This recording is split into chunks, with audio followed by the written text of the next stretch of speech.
The ancient human workday is one of our most persistent myths. We imagine it was brutal, a non-stop struggle for survival. The evidence shows foragers actually worked far less than we do. But the most significant difference wasn't the hours they worked, it was what filled the rest of their day. Let's start with the part almost everyone gets wrong: the workload. The common assumption is that our ancestors' lives were a desperate race for food, from sunrise until exhaustion. The data shows the opposite is true. When anthropologists finally began measuring the work intensity of modern hunter-gatherer peoples, tracking individuals for thousands of hours and logging their activities, the result was a surprisingly low amount of time spent on what we would call labor. A foundational 2007 paper in the American Journal of Human Biology compiled data from multiple foraging societies, and the findings contradict modern assumptions. The more a community shifted toward agriculture and markets, the longer its work hours became.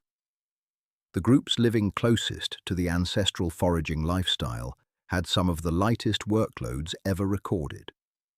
Think about that for a second. This fact reverses the entire story we tell ourselves about progress. The further a society moves from the ancestral way of life, the busier it becomes. Your scheduled-to-the-minute day is not an ancient inheritance you are struggling to escape. It is a recent invention. The unhurried open day is the ancient inheritance. In one well-documented case, the members of a group who transitioned most heavily to farming ended up with the least leisure time. Women's hours were the first to be consumed by the new system. So, if they weren't toiling from dawn to dusk, what filled all those hours? The day began before sunrise. A 2015 study in Current Biology, led by Gandhi Yetish, examined sleep patterns in 3 pre-industrial societies on 3 different continents and found a consistent pattern. People fell asleep about 3 hours after sunset and woke up just before dawn, sleeping on average for just over 6 hours. There was no alarm clock. The body woke naturally as the ambient temperature dropped to its lowest point just before sunrise. Then the day was spent moving outdoors, on foot. Among the Hadza of Tanzania, a group studied extensively by anthropologist Frank Marlowe, women walk an average of 8 kilometers per day, and men about 14. This was not exercise or training. It was simply the physical cost of inhabiting a wide landscape with 2 legs as your primary mode of transport. But here's the part that rewrites the story.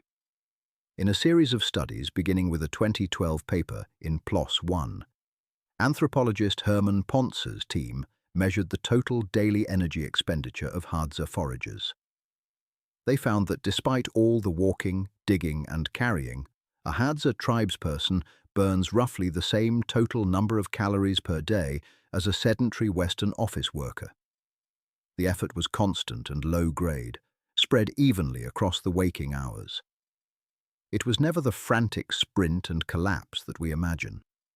The long middle of the day was flexible and unplanned, shaped by weather, opportunity, and the people present, never by a clock. Food was acquired, brought back, processed, and shared. It was almost always shared, because one successful hunt could feed an entire camp, and the next day the luck could belong to someone else. People rested during the hottest part of the afternoon. Tools were repaired and hides were worked. Someone might wander off to check a distant ridge and return an hour later with news. There was no block of the day labelled work and no block labelled leisure, because the boundary between the two had not been invented. Let's go to the part of life we now structure most intensely: childhood. We imagine ancient childhood as early, hard labour. But when researchers David Lancy and Barry Hewlett tracked children's time in foraging societies, they found that a huge portion of a child's day was spent in play. It was autonomous, largely unsupervised, mixed-age play, learning about the world by moving directly through it instead of being guided. There were no scheduled lessons or structured enrichment activities. These children learned to be functional adults the same way other young mammals learn anything, by playing at the real thing, over and over, until play becomes competence. And then there was the night. In a 2014 study published in PNAS, anthropologist Polly Wiesner analyzed the content of hundreds of conversations among the Juhuansi people of the Kalahari. She found a sharp divide between day talk and night talk.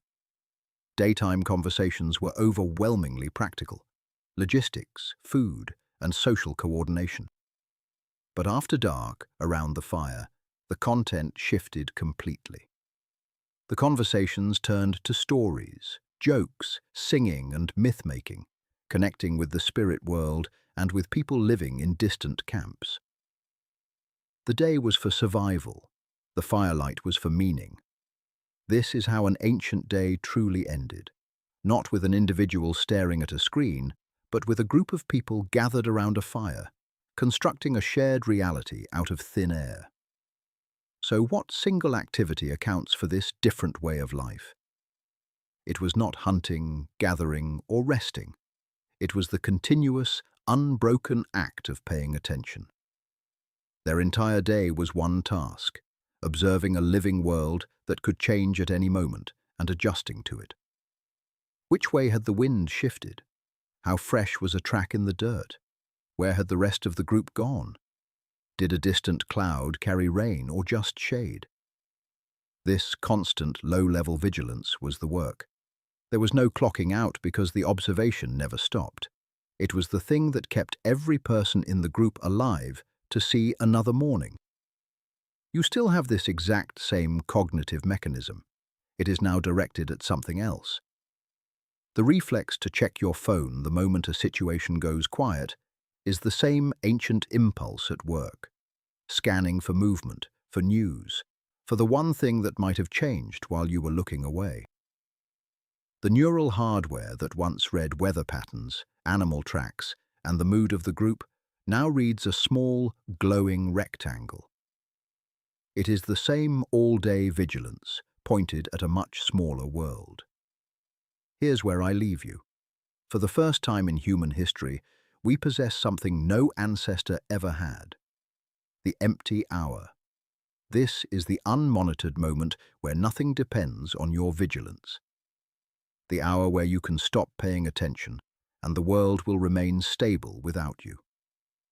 This unscheduled, guilt-inducing block of time that we feel we must fill with something productive is the most novel experience a human being has ever had.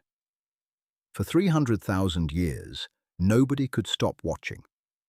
The verdict is that we have traded constant environmental awareness for digital distraction, and in doing so, we've created a type of free time so alien to our own biology that we no longer know what it is for.